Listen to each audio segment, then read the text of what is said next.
Hi folks, it's Dave from FUZE, and I am super happy to be bringing you a FUZE tips video. This is one that has been requested a few times by a few different users, and hopefully, no matter what level you are at, there's going to be something in here that is of use to you. So what am I talking about? Well, you might have guessed since it's on the screen in various places and it's also the title of the video, but we're talking about managing a larger project.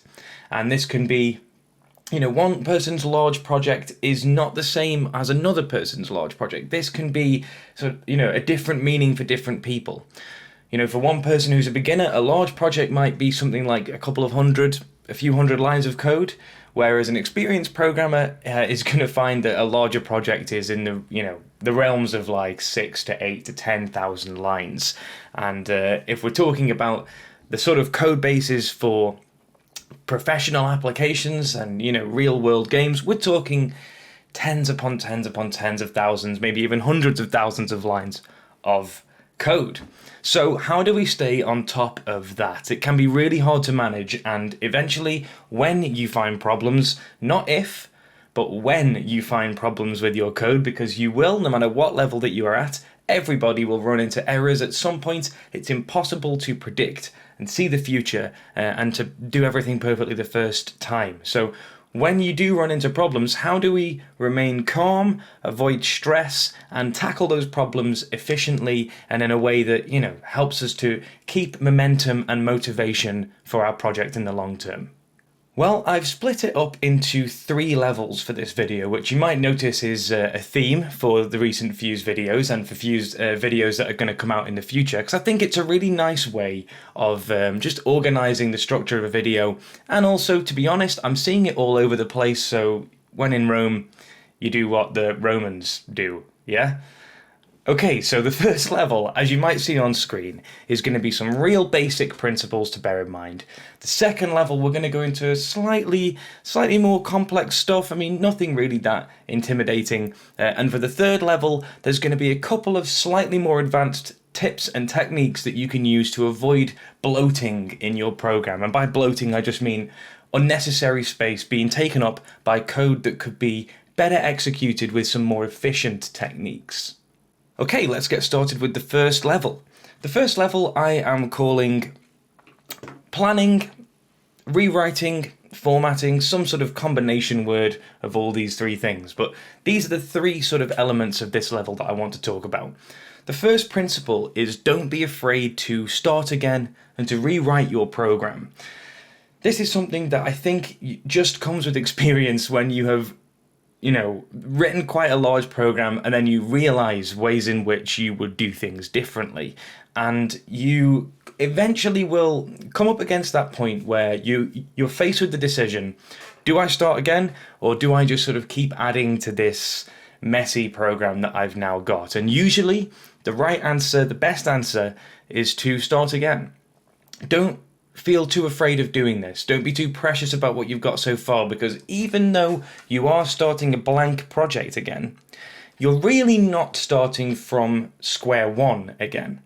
It's likely the case that in your first time writing the project, you have learned a ton of different things, and maybe even a way that you set something up in the first place, you've eventually realized over the months of writing a project that you would now do this a different way. And rather than just sort of try and work the old system into something else, better to just start again and write it in the way that you think would work best. So I'll sum this up in the sentence that it may feel like climbing the mountain again, but actually the mountain is a bit smaller and you're a better climber now, so don't be afraid to do it. The second thing I'd like to talk about in this level is the idea of planning a project thoroughly. Now, this isn't really something that stops here. In fact, this spans across all levels, and no matter what sort of level of programmer you are, you will have more and more in-depth experience with planning. And in fact, the more experienced you are, probably the more that you know and embody this truth that planning really is everything.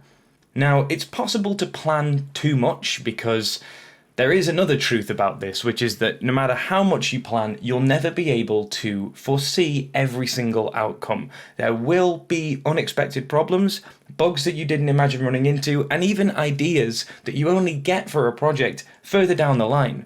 So it might be that you start out with a plan for a project, and then once you're halfway through completion, you realize a much better idea, a much cooler way of doing something, or maybe this genius thing for a level that just has to be in there.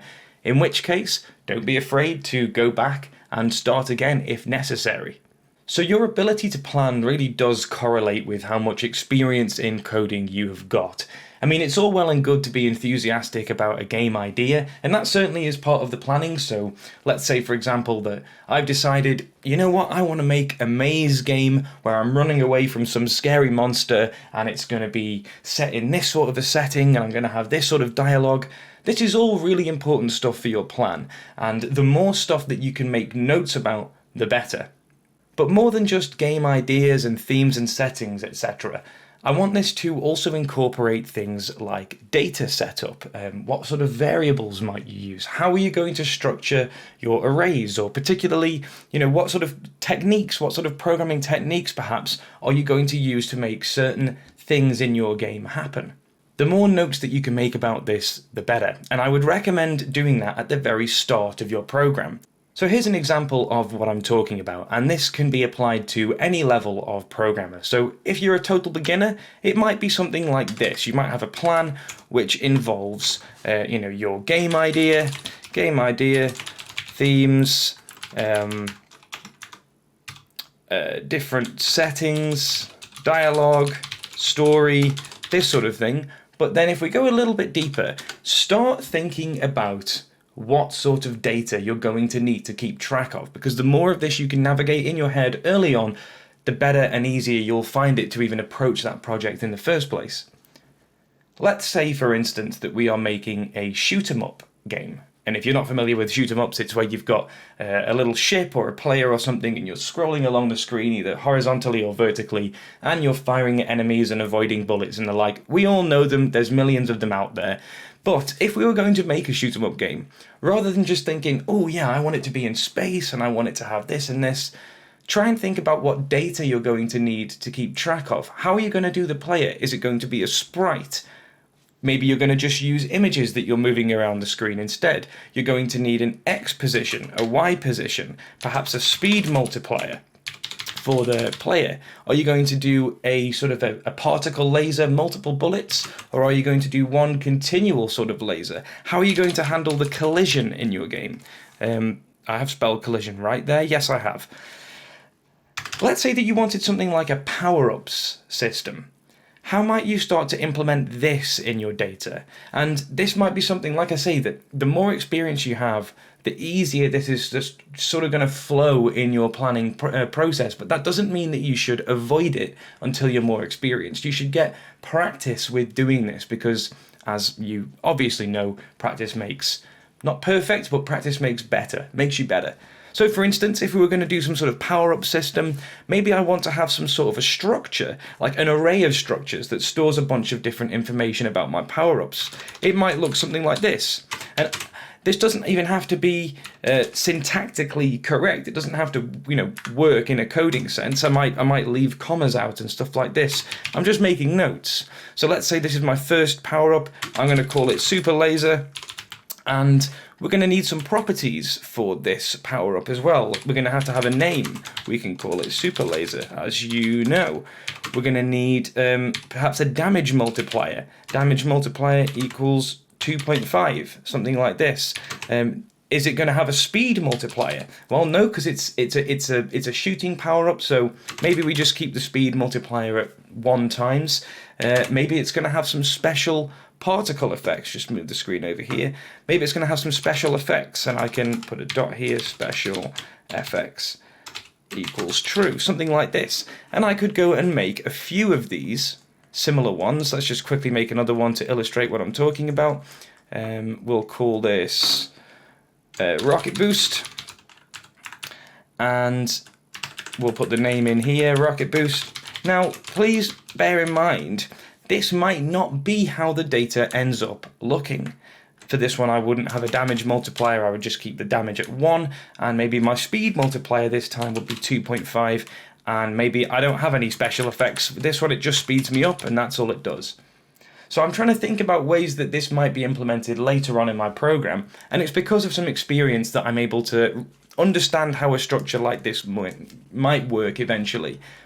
But the important thing is that this can change, and it doesn't have to be what we stick with in the end.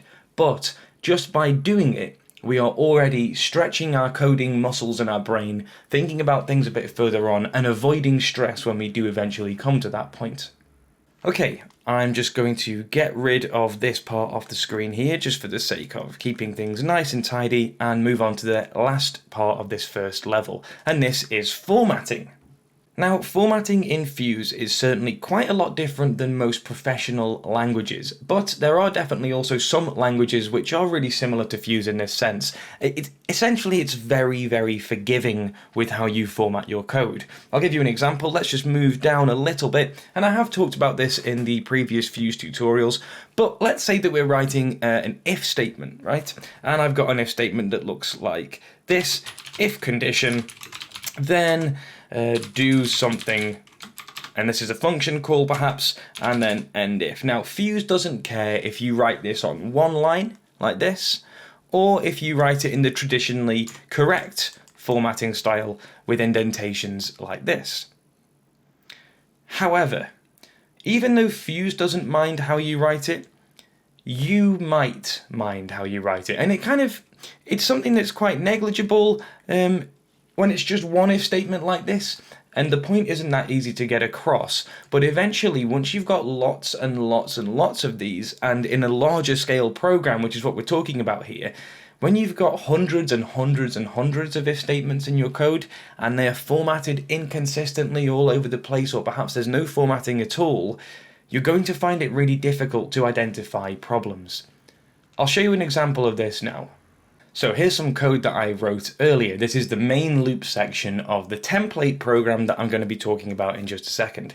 But I've ruined all of the formatting, and yes, it is quite an extreme example. And to be honest, you'd be quite hard pressed to find somebody whose formatting is this inconsistent. But just to make this point clear, in this bit of code here is an erroneous line. We've got an extra end if statement where there shouldn't be one. And you may have already spotted it by now, in which case, congratulations, you've got the eyes of a digital hawk.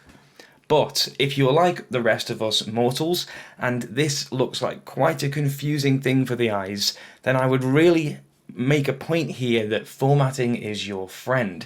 And even though it might feel like you're wasting some time, really you're saving yourself time in the long run by going through and meticulously formatting your code so that things are consistent.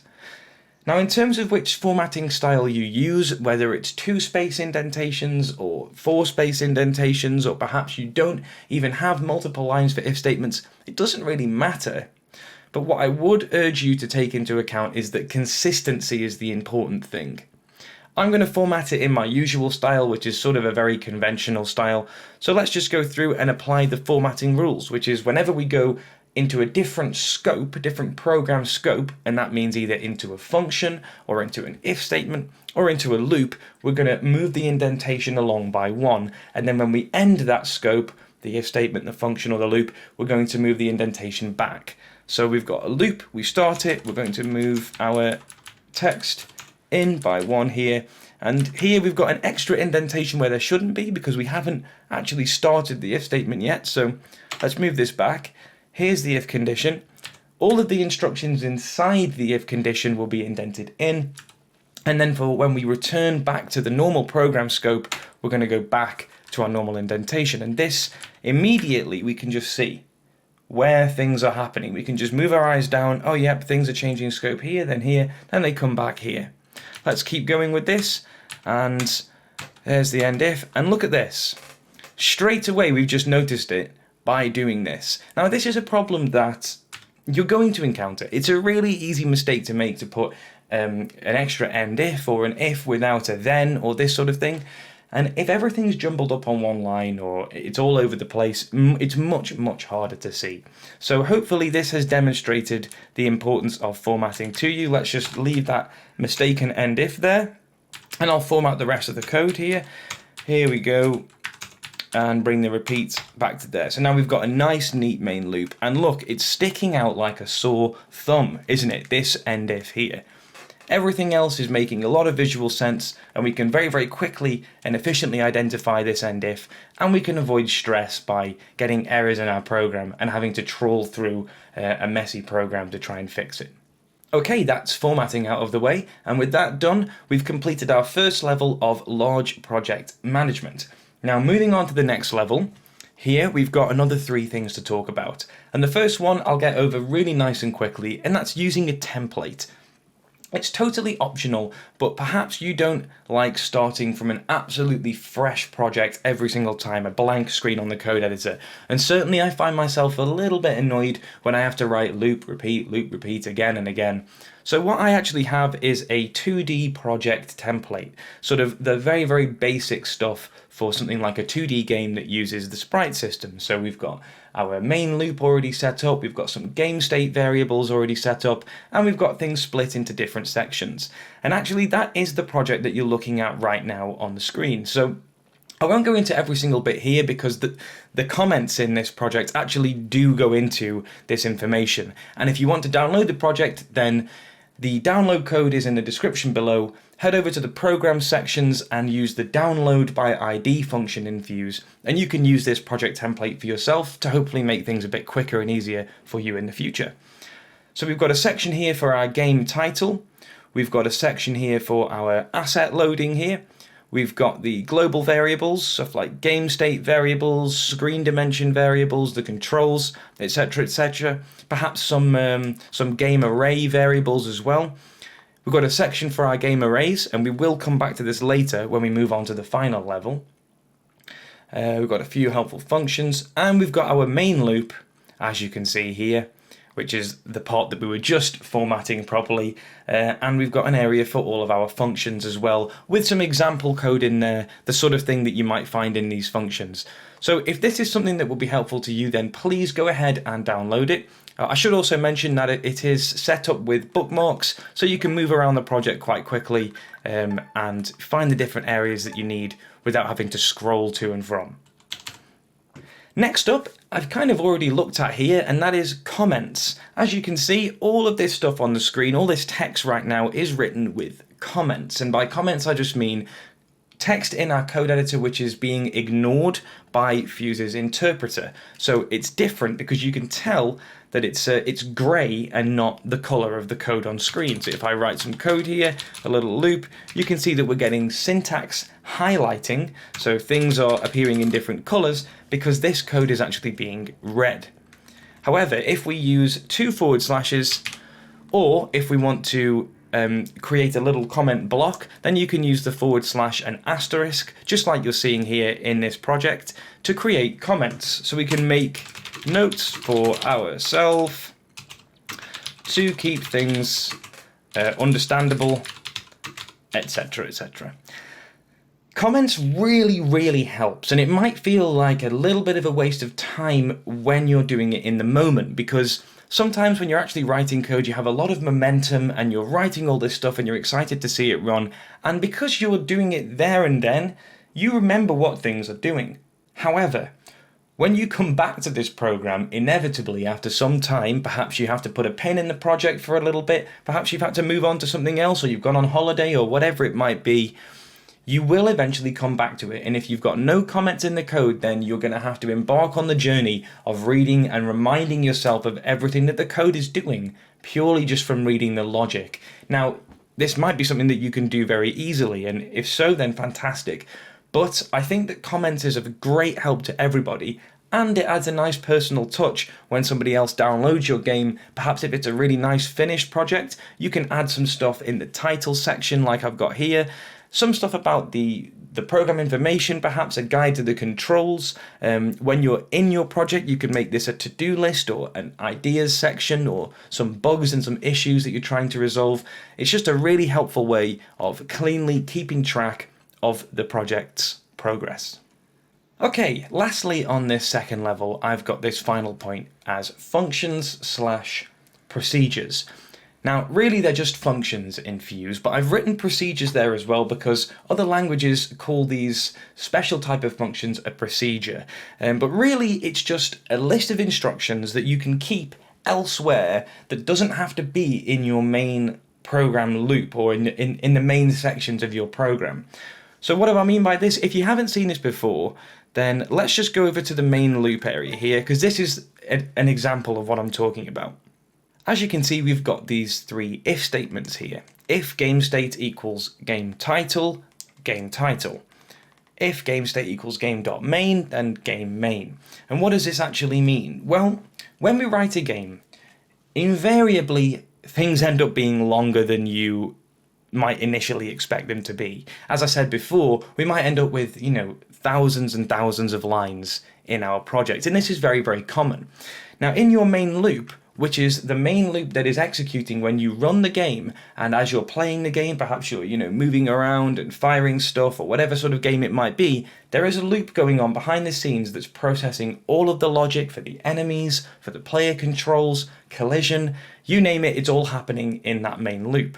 Now, your main loop, if you let it just keep growing and growing, is going to end up being humongous. And at that point, it becomes quite difficult to go and find and identify problems, or even to add things to it later on. If you decide, actually I don't like how that bullet behaves, I want that to move around a little bit differently, perhaps I want it to go faster, perhaps I want it to have a different curve to it or something like this. Rather than having to trawl through your main loop to try and find where it is, if this stuff is stored into a function, then it's just immediately much, much easier to keep track of it. So if we just move down a little bit to the functions section just here, I've got some example code of what might be in these sorts of functions. So for example, in our game title, we might have all of our logic for processing the game title screen. This might be some controls inputs to move selections around a menu and perhaps start the game when we press the A button. Or for instance, it might be some text effects that's going on that's specific to the menu section. It makes a lot more sense to keep these into their own sort of themed area, their own categories in the code, and using functions that are really, really simple. They don't need to return anything, so we just end them with this return void. We're just executing a series of instructions, and we can call that series of instructions by just using the function name in our program. When you look at some more sort of expertly written programs, let's say, by programmers who are very experienced, what you will notice is actually that their main loop tends to be very, very simple. And usually this is an indication that they've got everything in their game or in their program separated nice and neatly into specific functions that do specific things. And the more you can break this down, the better. And this leads me on to the final level and our last couple of slightly more complex techniques that you can use to keep your programs more manageable. So heading back up to the top here, we've got this final level, and it's split up into these 2 points. The first one I've written here is just general functions for tasks, and there's lots of different ways of saying this. It's kind of hard to find the best way to say it, but I think a demonstration of what I'm talking about is going to be best. Let's just move down a little bit, and I've got an area of my code which is in need of using a function to make things more efficient. If we move down to the game arrays section of this template project, then this is how we're going to identify when we need a function, or when we could be using a function to do something. And this is something that really does take some practice to see, and sometimes you're going to implement this idea and it really won't be that necessary, and you'll think, oh, I don't understand how this stuff works, but keep at it. I promise that eventually it will click and you'll start to reach for this technique when it makes a lot more sense and when it can be applied very cleverly. So what am I talking about? This section of the code is doing something 3 times. We've got 3 arrays that are being set up, and it's just an array of sprites for each one. They have 3 different names: enemies, coins, and bullets. And all we're doing is just making a number of empty sprites and then creating a property called .active, which we might then use in our game at some point. It's very, very useful to have a property like this so that we can check it later on to avoid things, being checked when we don't want them to be. However, at first glance, you might think that this looks very, very different. I mean, for a start, we've got enemies and max enemies. We've got coins and max coins. and bullets and max bullets. However, if you take a bit of a deeper look at this, you'll notice that the only difference between these things are the names of the variables. Enemies, coins, max coins. The logic of what they're doing is exactly the same for all three. And this is how you can really start to spot these things as they occur. Because the first time that we learn about these processes, it's actually quite difficult to, get your head around for loops and creating arrays. And so once you've got a way that works, you kind of latch onto that, and it's very easy to just repeat something. Copy and pasting is not a bad thing. However, if you find that you've got a big chunk of your project that's been taken up by stuff like this, that looks like, hang on, the logic of everything I'm doing here is really similar, perhaps it's even exactly the same, there's a function that you might be able to write to make things a lot simpler. So let's write such a function. How we need to do this is to think about the general logic that it's doing, and to write that in a general way rather than in a specific way. And by specific, I mean these loops that are already here are specific. They do things to particular arrays, enemies, coins, etc. But if we were to write a function that maybe returns an array to us, so it creates an array and then gives us an array back, well, that needs to be general.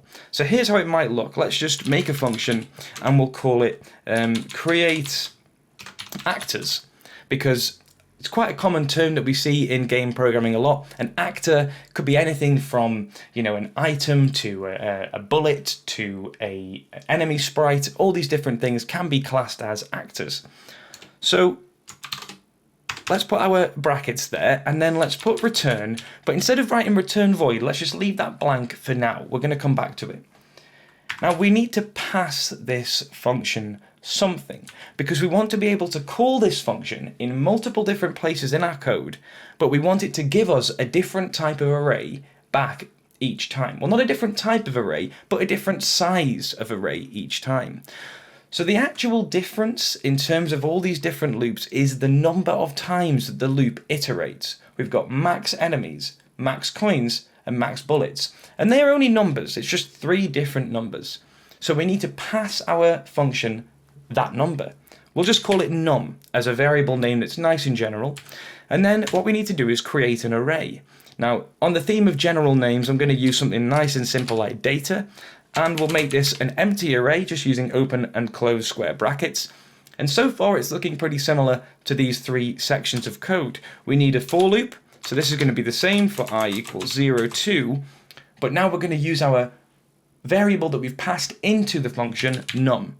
So for I equals 0 to num loop, repeat, and all we need to do now is to create a sprite and then create a property for that sprite. But we're going to use this data array that we've created in our function. So data I equals create sprite, and then data I dot active equals false. We're nearly complete, and as you can see, look, this is looking mighty similar to what we've already got down here. This highlighted section of code here is exactly the same as all of this, except with just general names instead. Now that we've created our array, we just need to return that array back to us. So we return data. And now that we've done this, we actually have a lot of cleaning up to do, because instead of all of this setup, we don't need this. We can just use our function call. So we can get rid of that, and this. Make it nice and tidy, and instead of enemies being a whole ordeal that we have to set up, we can just call our function, create actors, max enemies, and same with coins, max coins, and same with bullets, create actors, max bullets. Okay? And as you can see, we've saved about 12 lines of code. Now that might not feel like it's too impressive right now, but bear in mind we're talking about large projects. This might be something that you have to do 50 different times for your game. Games tend to have a lot of different actors, and it could be anything, as I said, from bullets to enemies to enemy bullets, all of these different aspects. So really, it might be saving you hundreds of lines of code in the long run. So a really useful technique, and the more that you try and practice this, the better that you'll get at it and seeing where it's best applied. For For this last section, we're going to go a little bit more in detail than we have done so far, and I urge you to stay with me because if this is something that you're not really comfortable with in programming, then this is going to unlock a lot for you if you can become comfortable and familiar with it. As with all things, it takes some practice, but and certainly actually for me, this is something that I only quite recently really got my head around and started to feel very comfortable with.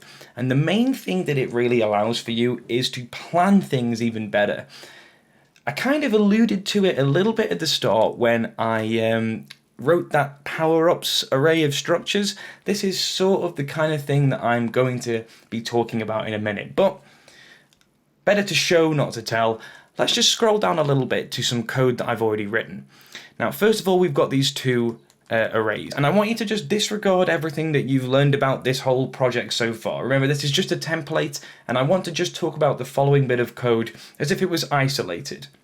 Now, I'm also assuming that we might have some sort of a level variable, and this is going to be used to track what level we are on in our game. Perhaps we're going to use it to set up a level when we go down to the next level of a dungeon, perhaps, or something like this. Now, you might have a function that looks like this, and raise your hand if this is the sort of code that you tend to write. There's nothing wrong with it, okay? I really want to stress that. We've all been there, and we've all written code a lot like this, and it does work, but it ends up being quite long. And depending on how big you want your project to be, on how ambitious you're really being with your project, it might end up being really long. And if we can save a lot of space and maintain our stress levels really well, then it might be worth learning this technique and getting your head around it so that you can really flex your coding muscles in the future. So I'll scroll down. This is the sort of thing I'm talking about. We've got numbers of different if statements that check for individual different states of a level variable or something like this. So if level equals 0, then, and then we go through some level setup. So in level 1, our first level, level 0, we want 4 enemies. So we're going for I equals 0 to 4. And each of the enemies has 10 HP. Next up, we have a for loop here for the chests. So we've got 2 chests for I equals 0 to 2. And we've got the contents of those chests listed separately. We've got the first one having a sword in there, and the second one having a potion in there. Now that's fine for level 1. Let's move on to level 2, or level 1. Remember, 0, 1, 2, 3. Starts at 0. It gets very confusing, but for the next level, I should just use the word next. For the next level, we have 8 enemies instead, so we're looping for I equals 0 to 8, and each of those enemies has 20 HP, so we've got different things going on for each level. We've got 3 chests in this one, and the contents are 2 potions and a scroll. Lastly, for level 3, or level number 2, we've got 12 enemies, and each of them has 30 HP, just 1 chest, and that contains a key. Now, as you can see, we've used up, how many lines? We've got line 76 there, and we're on line 31 here. So we've got quite a few lines, 45 lines used to set up the levels in our game. But what if I told you that there was a way we could make this much smaller, and in fact, it becomes a lot easier to add to it as well? Because let's not forget, if we wanted to add another level, and it has different stuff in it, so let's scroll down to the bottom of this, and we want to do something like if level equals 3, then, and we're going to do all of our same things for I equals 0 to the number of enemies that we want in that level, maybe it's 16, and we're going to have to do this again and again for each level. Well, we could use a different type of data setup to make this way more efficient, and that is the general principle that I'm talking about in this last part, in this final level. It's all about better data setup, and usually this is going to really be quite a revelation. It certainly was for me. So I'll show you in just a second what sort of thing this might look like. I'll be right back with some code for you to read.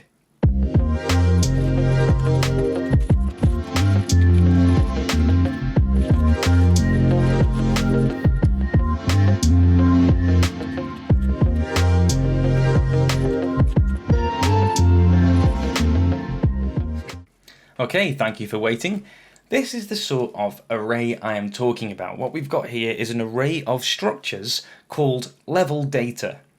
And in this, I'm going to put all of these different bits of information that I have hard coded into this function. So we've got 4 enemies in level 1. Each of those enemies has 10 HP in level 1.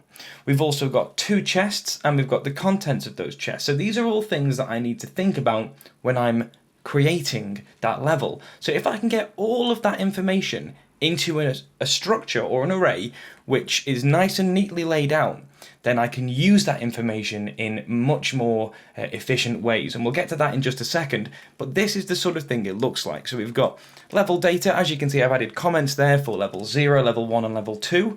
And this variable here, level, is going to tell us which part of this array we want to get the information from.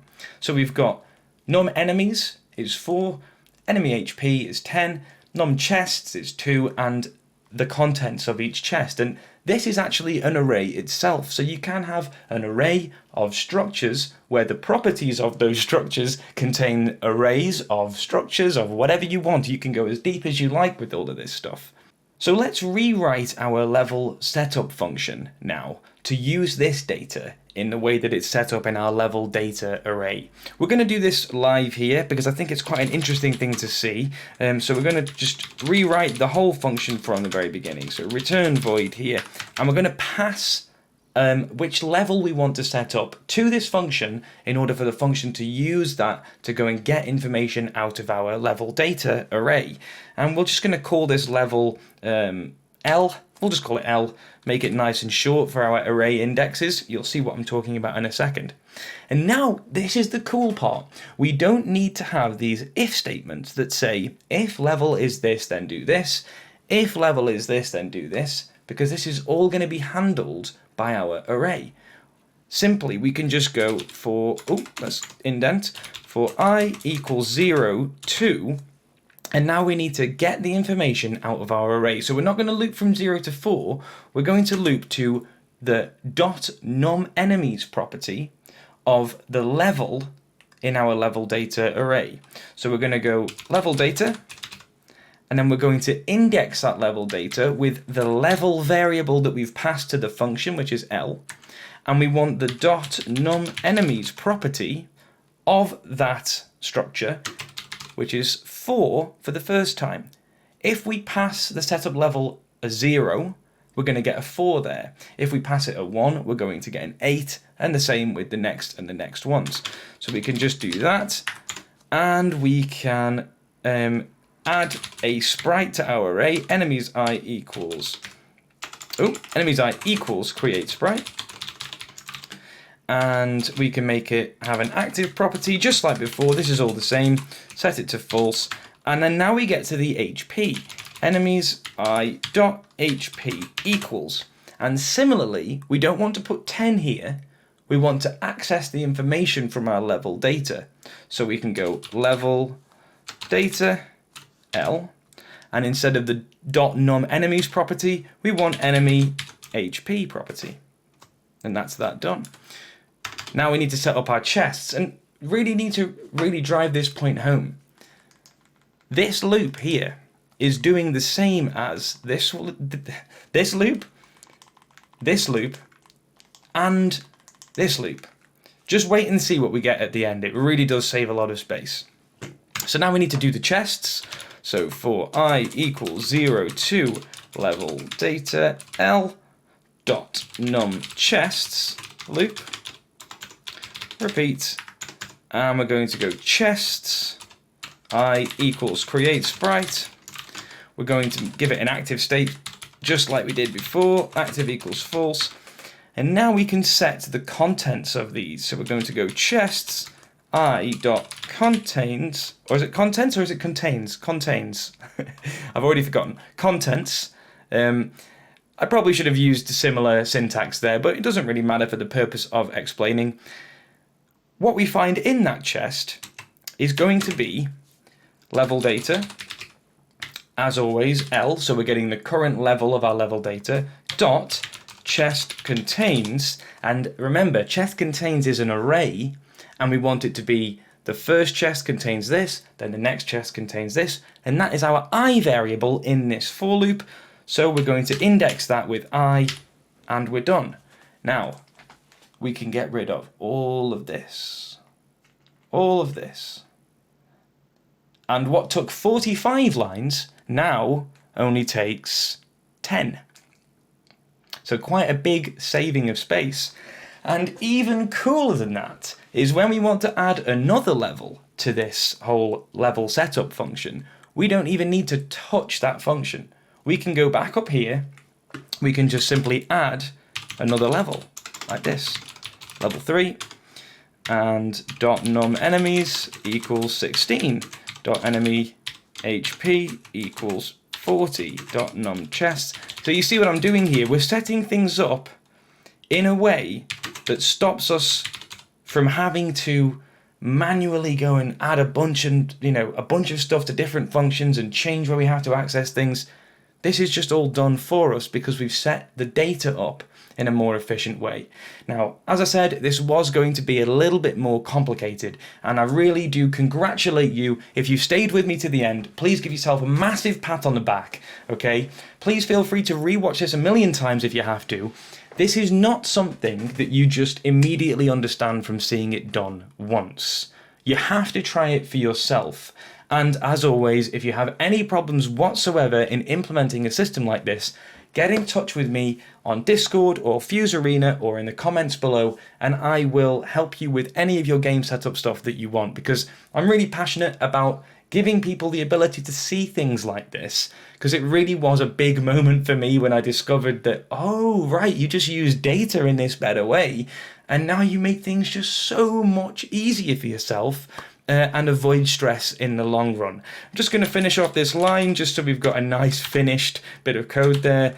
Let's go map for this chest, make it nice and exciting, and for this one we can put something special in there. I don't know, maybe a mace or some sort of weapon. A mace is a little bit brutal. Maybe we'll go with a candle instead. How about that? And that is it. That's adding a new level to our array. We don't even need to touch the function. So I hope that you've learned something from that. Please leave a like, it really does help if you have enjoyed this video. And if you'd like to see more, then do subscribe. It's awesome to see the channel growing and growing, and we've got lots of cool things in the pipeline for FUZE, so I really can't wait to bring all that to you. Leave a comment down below if you've got any feedback, or if you'd like to hear about anything in particular, or if you need some help with a program, etc, etc.